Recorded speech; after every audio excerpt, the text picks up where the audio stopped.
और अब बात आजादी के सफर की। आज हम बात करेंगे योगेंद्र शुक्ल की, जो कि भारत के एक राष्ट्रवादी स्वतंत्रता सेनानी थे।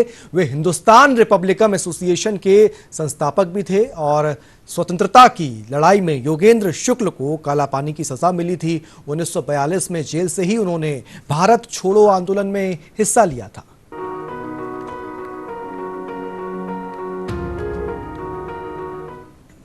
काला पानी में यातनापूर्ण 5 वर्ष सहित 17 वर्ष की कैद और 2 बार जेल तोड़ने का साहस तो महान स्वाधीनता सेनानी योगेंद्र शुक्ल के जीवन की कठिनाइयों की झलक मात्र है। योगेंद्र का जन्म बिहार के वैशाली में हुआ था।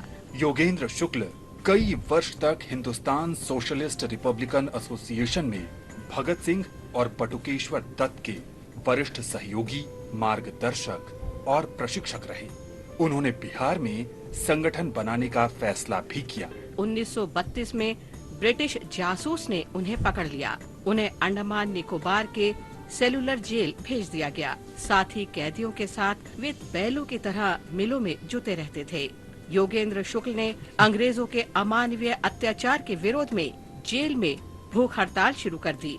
काला पानी में 5 वर्ष की सजा के बाद योगेंद्र शुक्ल को हजारीबाग कारागार भेज दिया गया। मार्च 1938 में वो जेल से रिहा हो गए।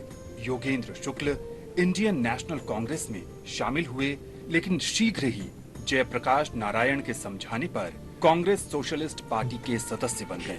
ऑल इंडिया किसान सभा की सेंट्रल कमेटी के सदस्य बनने के बाद 1940 में योगेंद्र शुक्ल को फिर गिरफ्तार कर लिया गया। 1942 में जब भारत छोड़ो आंदोलन का आह्वान किया गया तो उन्होंने जेल से ही इसमें हिस्सा लिया।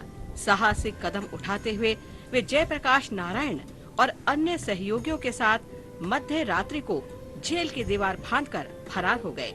चूंकि जयप्रकाश नारायण बीमार थे, इसलिए योगेंद्र शुक्ल ने उन्हें कंधे पर उठा लिया और गया तक करीब 124 किलोमीटर दूरी तय की। योगेंद्र ने मुजफ्फरपुर में भारत छोड़ो आंदोलन का नेतृत्व किया। उस समय उनके कुछ साथी मुजफ्फरपुर जेल में कैद थे। यहाँ भी योगेंद्र ने जेल तोड़ने में उनका नेतृत्व किया। अंग्रेजों ने योगेंद्र शुक्ल की गिरफ्तारी पर बड़े इनाम की घोषणा की थी। बड़ी मुश्किल से अंग्रेजी हुकूमत ने उन्हें छल के सहारे गिरफ्तार किया। 1946 में स्थानीय सरकार के दबाव में अंग्रेजों ने बाद में उन्हें रिहा कर दिया। स्वतंत्रता के बाद 1958 में योगेंद्र शुक्ल को बिहार विधान परिषद के लिए मनोनीत किया गया। वे 1960 में मृत्यु पर्यंत गरीबों के हित के लिए सक्रिय और मुखर रहे।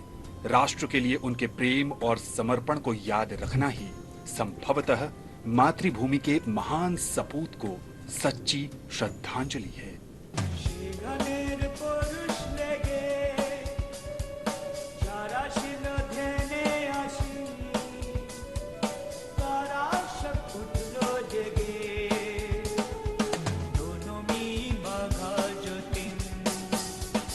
आज बाघा जतिन की जयंती भी है। जतिन्द्र नाथ का जन्म अविभाजित बंगाल के नदिया जिले में हुआ था। उन्हें बाघा इसलिए भी कहा जाता था क्योंकि उन्होंने रॉयल बंगाल टाइगर से लड़कर गांव वालों को बचाया था और कटार से बाघ को मार गिराया था। श्री अरबिंदो ने जतिन को सीक्रेट सोसाइटी बनाने का निर्देश दिया। वो सीक्रेट सोसाइटी जुगांतर के नाम से जानी गई और बाघा जतिन उसके कमांडर इन चीफ बने। जतिन ने अनेक युवाओं को प्रेरित किया। उन्होंने कहा था, आमरा मोरबो जगत जाग पे, मतलब हम राष्ट्र को जगाने के लिए बलिदान देंगे।